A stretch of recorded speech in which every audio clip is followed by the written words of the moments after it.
I'm joking. I just want to say a little bit about me, really. Some of you know me as a pastor.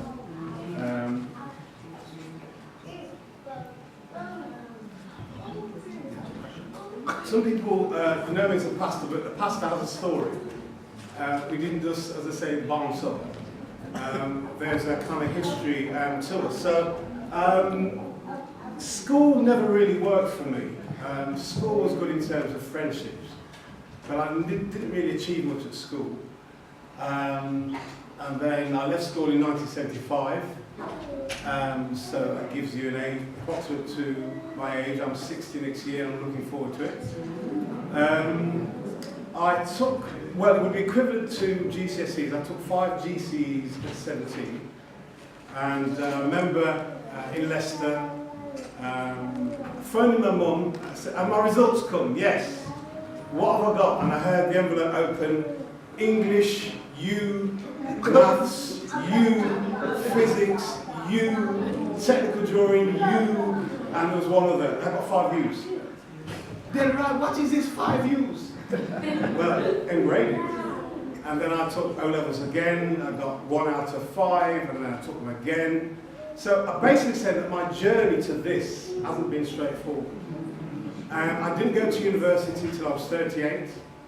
I haven't got a first degree, but all things are possible. Yeah. And you meet good people along the way if you've got a good attitude. Mm-hmm. And that's what I did. I met good people along the way who encouraged me to do, well, just to excel really. In terms of life outside of church, I became a Christian when I was 20. When I was 20, I was #2 in Great Britain as a 400-metre hurdler, so I was very much involved in athletics. And then, now to keep fit, I do the triathlon, swim, cycle and run. And when they say black man can't swim, it's not true. You can swim. Okay, so I think somebody asked me on Monday, and you'll see a little bit of a clip later on, somebody asked me on Monday, why did I get interested in mental health? And I go back to the days of when I was in Leicester. In the early 70s, I used to see young black men who I would say looked like zombies, who had had a breakdown, and the type of medication that they gave to them really messed them up. And that disturbed me then as a teenager, and it still disturbs me now. And you may recall some time ago when David Blunkett was the Home Secretary, they were looking at legalising cannabis. And I remember being on a panel, and I'll say this right now up front, there's two places on earth black people should never ever venture anywhere near. It's the penal system and the psychiatric system. Yes. Once you get caught in those systems, you're messed up. So that's for the youth over here. I'm really begging you. 2 places to do not get messed up in is the psychiatric system or the penal system. So the talk I want to do today really is mental health is about other people, but also we need to be mindful of our own mental health as well. And I'll share a little bit of my story that most of you may know now that I'm not pastoring anymore. I resigned in April. And part of the resignation was to do with, had I continued as a pastor, you would have heard that Bishop Paul has gone mad. That's just how bad it was. Church was fine, but there were certain things that was going on. I might say a little bit, but you would have heard I would have been critically ill, possibly gone mad, and most definitely would have lost my faith. So sometimes we have to make decisions about our own mental health before other people. So part of our discussion today will be about other people and also ourselves. Okay, I think Carol has really done some brilliant groundwork actually, so thank you very much indeed. So it saves us some time. So one of the things I really love, as much as doing the talk, I really love questions and the dialogue and the discussion. I really kind of love that. So I'm going to go through this as best as I can, and if there's time, we'll have some conversation. So I would have kind of broken into little groups, but Carol's done a fantastic job. What is your understanding of mental well-being and your understanding of what happens when things go wrong? Okay, this definition, you can read that. It's from the World Health Organization. Mental health is defined as a state of well-being in which every individual realizes his or her own potential, can cope with the normal stresses of life, can work productively and fruitfully, and is able to make a contribution to her or his community. I will put in brackets, for black people it's different. And I'll say more about that later. So, some of the signs and symptoms we've seen already. Change in personality. And in a community like this, church community, we can spot things when things go wrong, you know. We can if we're observant. Observant, watchful, and the way that we approach something sometimes can either help or not help. Yeah. You could say to somebody, is anything the matter with you, as opposed to, what do you? If you say something like that, people are not going to talk. No. And as a pastor, I have learned two things. To watch people's faces and to listen to voices. Mm-hmm. Because voices can say a lot, even if the person is saying fine. Mm-hmm. If you listen carefully, you can hear what they call inflections in the voice that lets you know that things aren't right. Okay. So, change in personality, uncharacteristic anxiety, anger, or moodiness.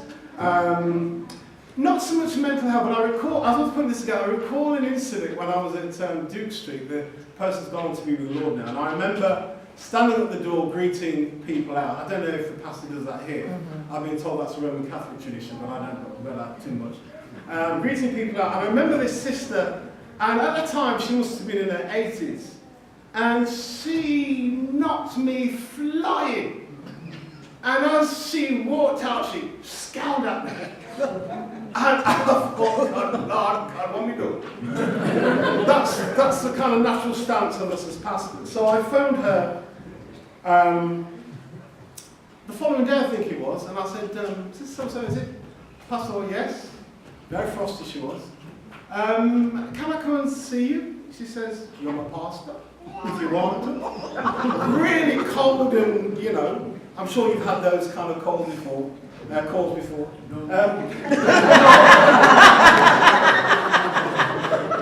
recall actually a sister, when I was in pastor in Leicester, and I called her, and I said, hello sister, it's Pastor, what do you want?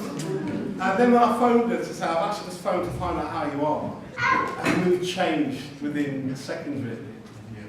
So here was this situation that happened. I nearly got flattened by this pensioner. Can you imagine a strapping 40-year-old black man being flattened by an 80-year-old woman? You know, that doesn't do the street cred very well, does it?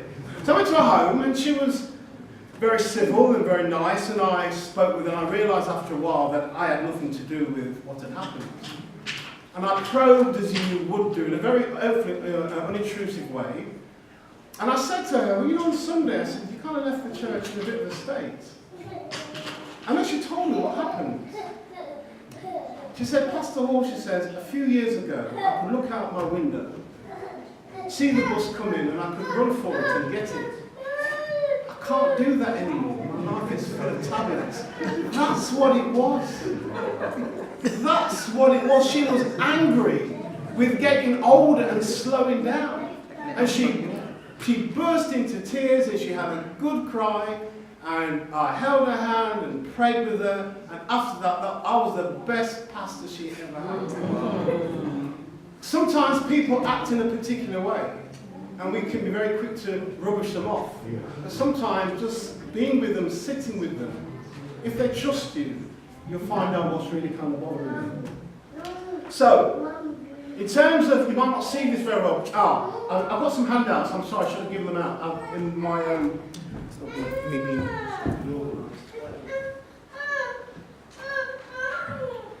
I've only got 10 copies, but if you want a copy, ask Greg. I'll email you the thing and let know.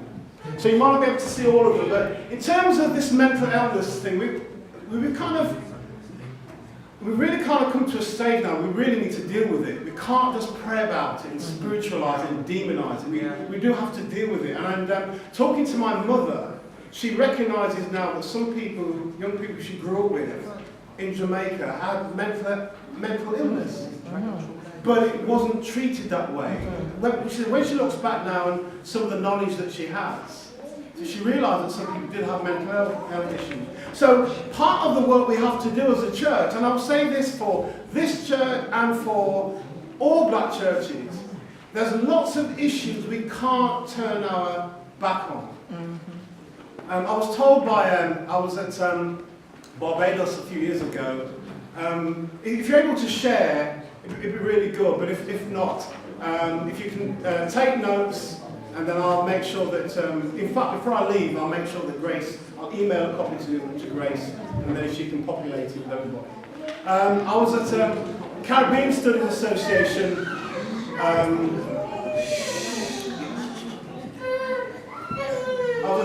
Caribbean Studies Association conference in Barbados quite a few years ago, and when I told people I was a pastor, they were shocked. Because they said, we don't get pastors at these events. And it was an academic, don't know his name, but he said to me, he said, as a theologian, he said, there is no issue you should ever turn your back on. And as a church, there is no issue we should ever turn our backs on. Every single issue that's a human issue, the gospel has something to say about it. Not necessarily one of condemnation, but how do we approach individuals.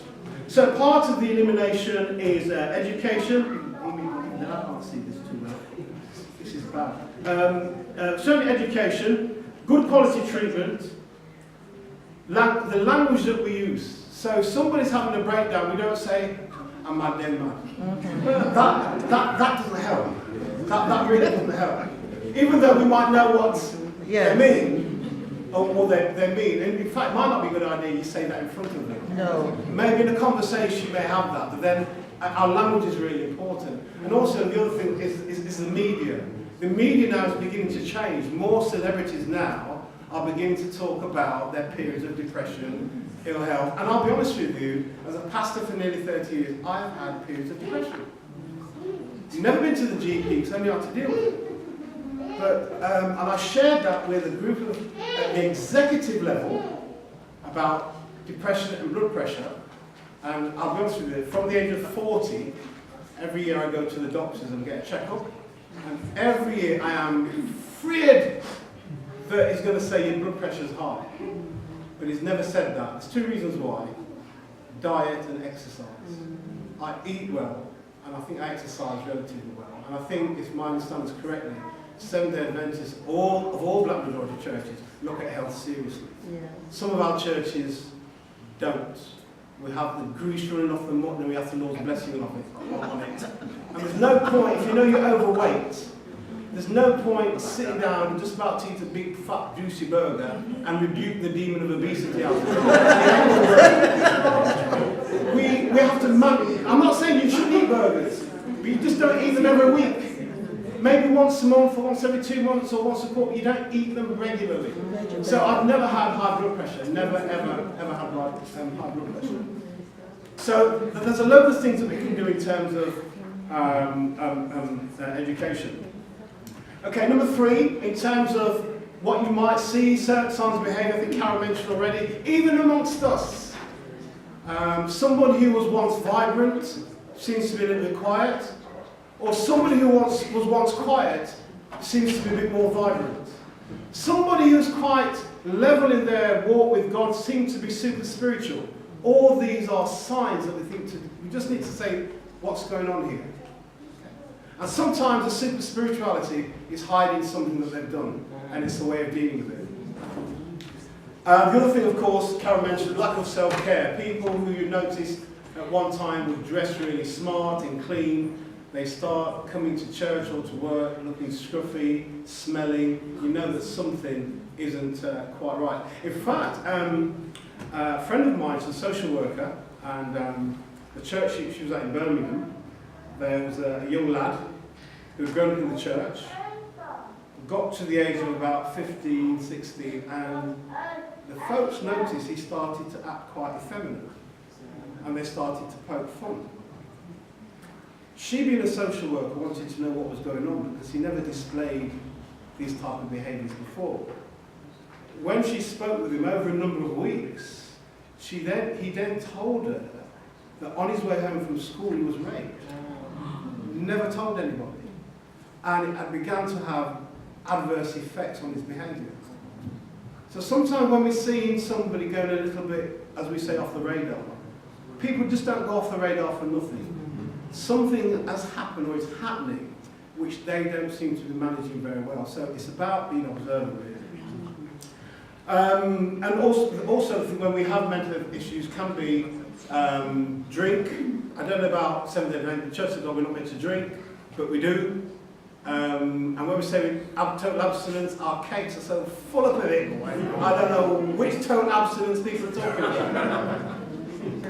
And sometimes we get involved in illicit relationships because we feel vulnerable.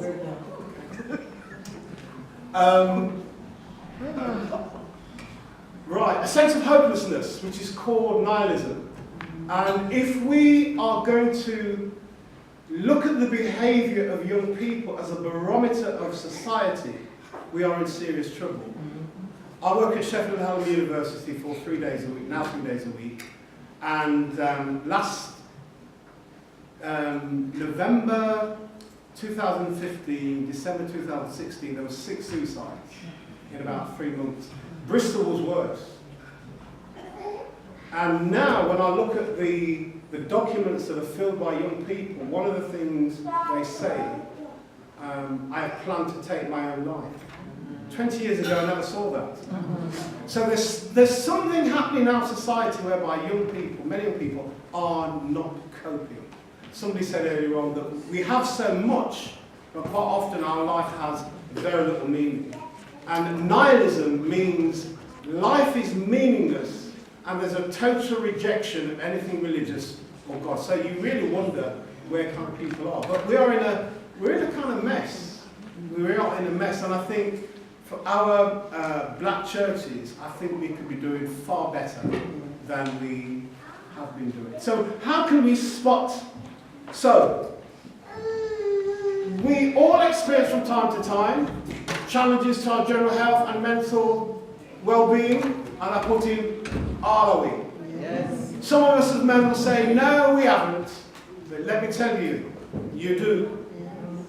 You're human. And we experience stress and we experience strain. We experience difficulties when our children mess up. I recall, this is not good actually, but visiting somebody's home. I think the husband had passed, and we were all in this room, and everybody bit by bit had left the room, left me and this bus driver, who I know by sight but not by name. And he said to me, he said, Pastor, Lord God, my son put me in one problem this year. I said, what do you mean? He said, he's made me a grandfather 3 times in the same year. That was stress for him. That was stress for him. And for some of us who can't take that stress, it affects us badly. So, how do we spot some of the signs? So, let me ask you the question. How do you spot the signs within yourself when you're struggling? What do you do? This is not something for you to shout out. I don't want anybody saying some stuff that being me up to the church board. I don't want that at all. But just think about yourself. What do you do when you're stressed and highly stressed? Bark at the kids, bark at the wife, the husband, or the husband. Oh, okay, go for a long drive. put music on. Exercise. Okay, some people exercise and then exercise too much. Music. Okay. What's some of the damaging things we can do when we get too stressed? Eat too much. Pardon? on someone Okay, else. do nothing. Okay. Overeat.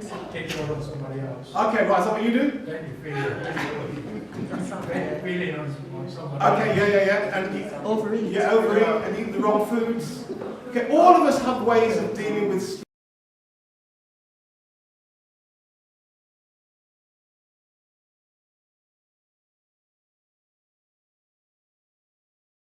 Some of them we can say here, but some we wish to God that nobody knows. That's what we're doing. Even as believers who are sanctified and filled with the blessings of the Lord. Okay? We're human. So, observation, we see. We can see in terms of one another. And certainly if we have good relationships and good friendships, when things aren't right, we kind of know, don't we? You know, you don't seem to be your usual self. And they'll either say a little bit or they'll not. So part of it is observation. Relationship and friendship is really important. The guy that coaches me, a guy called Dave Campbell, he said his grandmother always used to say to him, good friend is better than? Pocket money. Yes. Right, you know that one? Yeah. Good friend is better than pocket money. Of course. It's really good to have good friends. And you don't need many. No. All you need is possibly 2 or 3.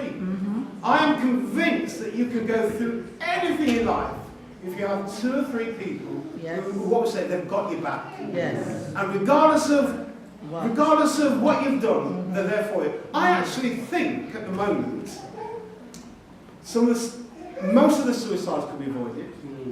Breakdowns can be avoided because you just don't get there overnight. There's a kind of journey to it. And if we can harness individuals and find individuals at the right time, those things can be prevented. Never, ever, ever underestimate the power of listening. Never. Who has been really listened to in their life? Goodness me. If that is what I see, now let me ask the question again, because maybe you didn't hear me good. Who feels they've been really listened to in their life when they've been going through a crisis? Who feels they've been really listened to?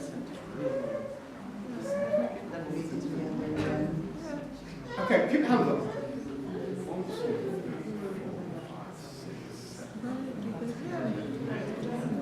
Oh, you see your hands start creeping up now.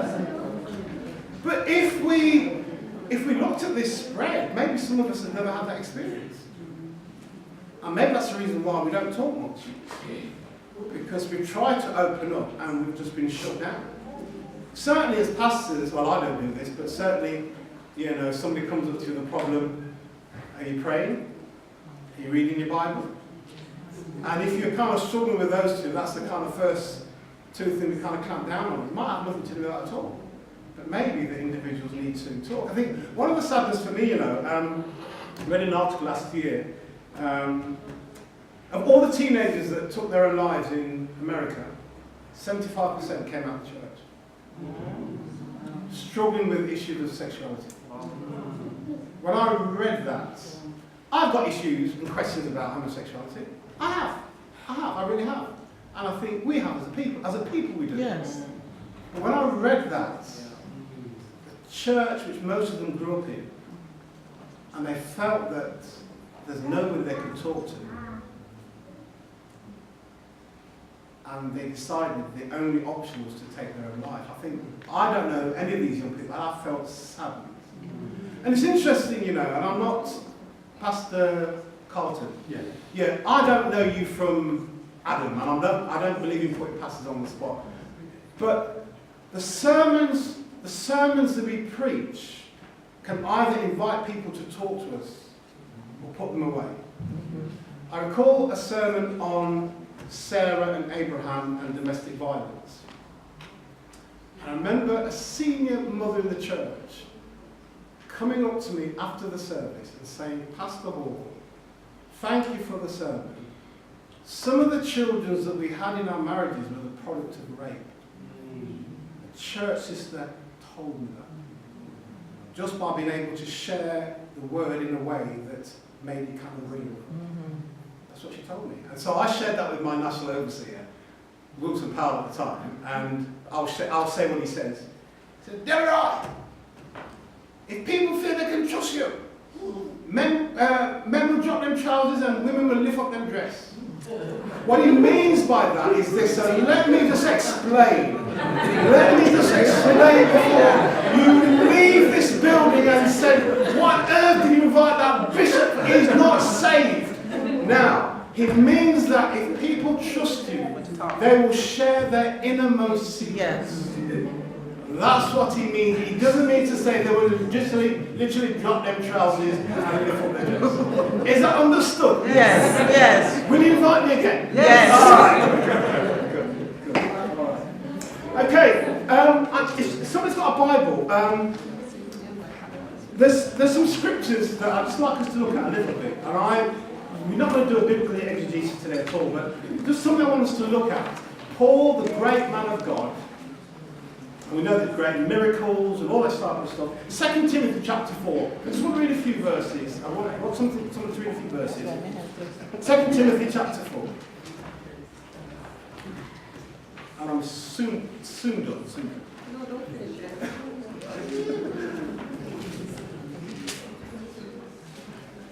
And so whoever reads, I want you to read very clearly so everyone can 2 Timothy chapter 4, verse 9 to 11.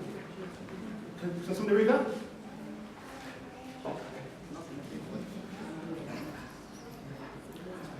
Let thy diligence come shortly unto me, Okay. for Demas hath forsaken me, having loved this present world, and is departed unto Thessalonica. Crescens to Galatia, Titus unto Dalmatia. Okay, is that verse 11? 11. Yeah. Only Luke is with me. Take Mark and bring him with thee, for he is profitable to me for the ministry. Okay, verse 13 Okay. as well. Okay. The cloak that I left at Troas with Carpus, when thou comest, bring with thee, and the books, but especially the parchments. Okay, verse 16 to 17, and then verse 21. At my first answer, no man stood with me, but all men forsook me. I pray God that it may not be laid to their charge. Notwithstanding, the Lord stood with me and strengthened me, that by me the preaching might be fully known, and that all the Gentiles might hear, and I was delivered out of the mouth of the lion. And 21. Yeah. Do thy diligence to come before winter. Eubos, greeting with thee, and Pudens, and Linus, and Claudia, and all the brethren. Okay. Anything that we pick up in the areas of the text? A theme that seems to be strong? Seem to be lonely. Absolutely. Need someone you can trust. Absolutely.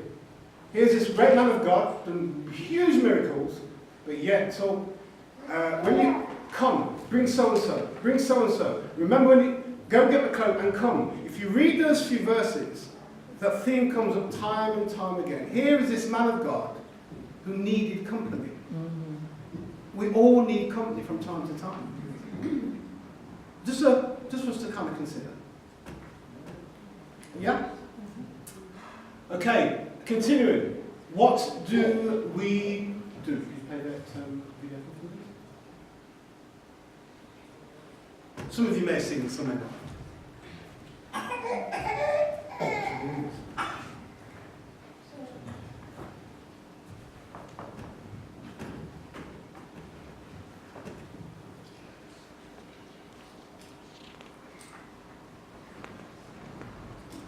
I didn't think to automate you. I did 6 years ago, Nesfield Lopez was fit.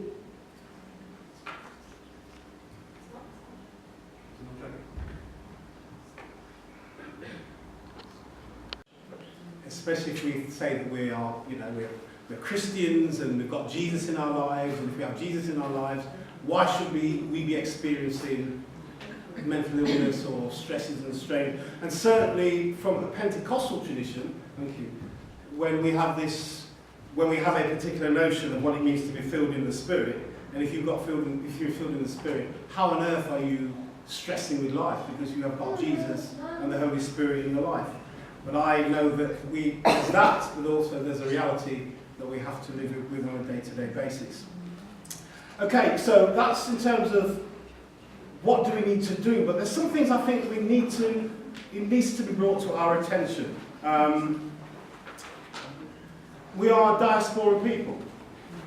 And there's a quote by John Henrik Clarke, who's an African-American historian. For me, it's a great quote, taken from a documentary, A Great and Mighty War. This is what he says, and I'm paraphrasing. Black people need to remember Western civilization wasn't created for us. So we are here, really, still as aliens and strangers.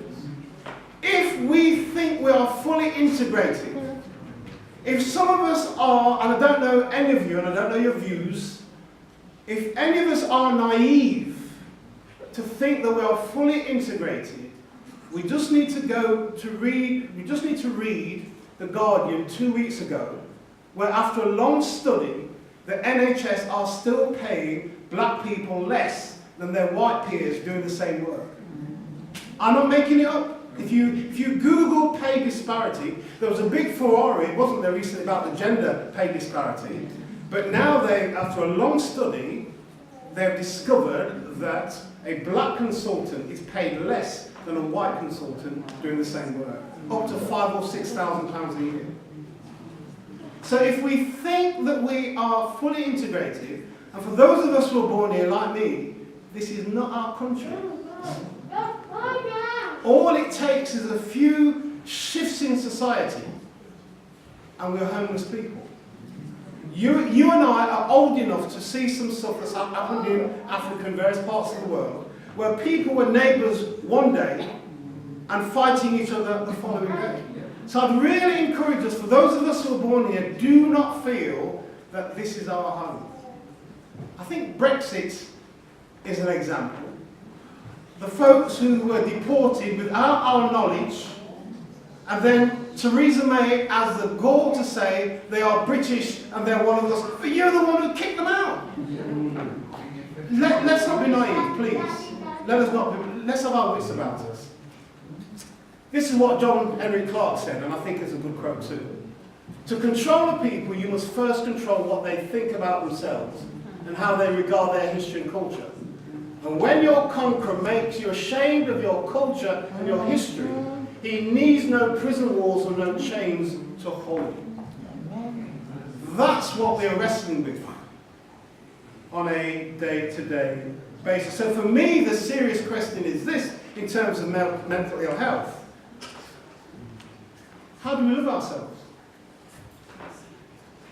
Born in the UK, it may be different now, but certainly born in the UK, raised in the schools in the 70s, where one day as a 12-year-old boy, I looked out the window and I said, God, if you have made black and white people equal, haven't black people done anything good on earth? Because all I saw about us was negative. So how then do we learn to love ourselves, learn to love our history, learn to love our culture, learn to love who we are? Now, I'm going to just go a bit step further.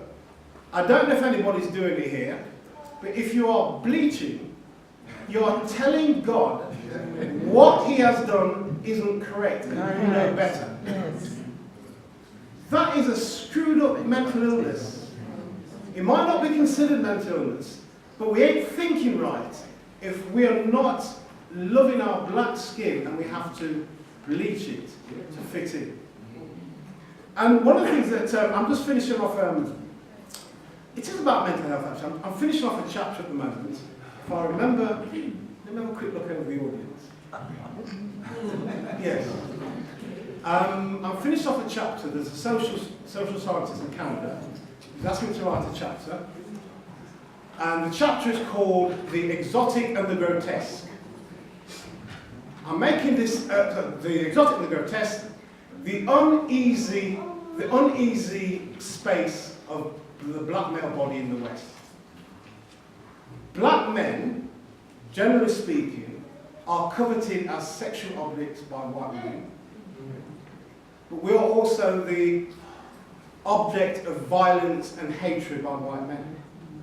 So we have to find a space where we can exist and thrive. But this is the thing that troubles me. And this talks about, if we talk about mental ill health, I speak to black young men about their history. You know what they say to me? If I read our history, and our history is more than just slavery, will I end up hating white people? Why should you end up hating people when you're really learning to love yourself? Other people don't have that about them if they're learning about their history. What is it about us that even if we're going to embrace ourselves, there's this fear of hating other people? What on earth has gone on that's made our minds so twisted and warped? Just a thought. Just a thought. Just a thought. Just a thought. Coping strategies. Those of you who were at the Mr. T's funeral, there's something I shared for the first time really. In all the years I've been in church, born in church, never really left church, even when I was doing athletics, still went to church. So I've really been to church, well, nearly 60 years, never missed really. In all the years, I've heard sermons about loving God, I've heard sermons about loving your neighbour, never ever heard a sermon about loving ourselves. Never. Never to this day until that time. So Mark 12 verse 28 to 31, where the scribe is challenging Jesus, which is the greatest commandment. Jesus says, love the Lord thy God with all thy heart, soul and mind, with thy heart, with all thy soul, with all thy mind, and with all thy strength. This is the first great commandment. And the second is like, namely this, thou shalt love thy neighbour as thyself. I don't think as a people we love ourselves very much. So what do we need to do? Well, we need to ask the question, what's going on? I'm glad that you're looking at stuff in Black History Month. I'll tell you now, in our organisation, other than myself and maybe Joe Aldred, I don't know who else even touches it. It's as though we are black people frightened to talk about who we are. We are not white, we are black. And we're frightened to talk about who we are. I think most of us still think that most of the characters in the Bible are white. No, let me put you straight. Most of the stories in Africa, therefore, with dark-skinned people. Might not have our type, but they're dark-skinned people. It's our history book. The Bible I'll talk about it at the end. The Bible, I think, still think, is the most powerful book in the world. But we don't use it very well. The Old Testament, the principles, the commandments are based on a group of people that are in movement. They are diaspora, they're scattered. The New Testament is based on a church that is under persecution and oppression. Does that strike the chord? Does that strike the chord with us? Yes. The Bible is our book. It's our book where we can gain life from. So the young men who are searching for identity, it's in the book. But we don't know how to get the stuff out of the book.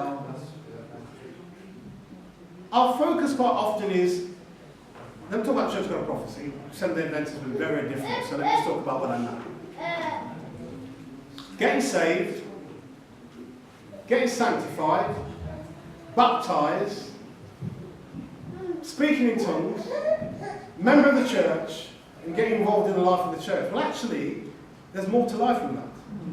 How does faith hit the ground? Faith has to hit the ground. And I've said on many occasions, if faith can't speak to me as a black man in the West, why am I a Christian? There's no point. The gospel has something to say to us as a people living here in this part of the world. How can we send the Lord someone strange life? It's got so much to say.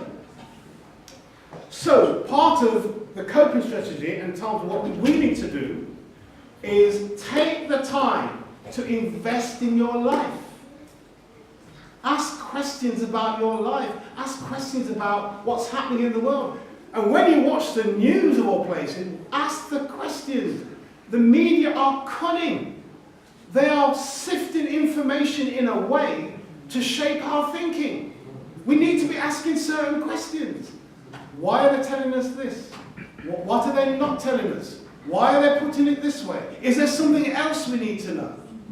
So they will say, for example, we will see the report. I went to a conference some time ago, just to give you a backdrop, some time ago, and it was about sexuality and the gospel. What I didn't know, the amount of the cost of operations for young men and their rectum far exceeds money spent for cancer, non-cancer. But you ain't going to hear that on the news.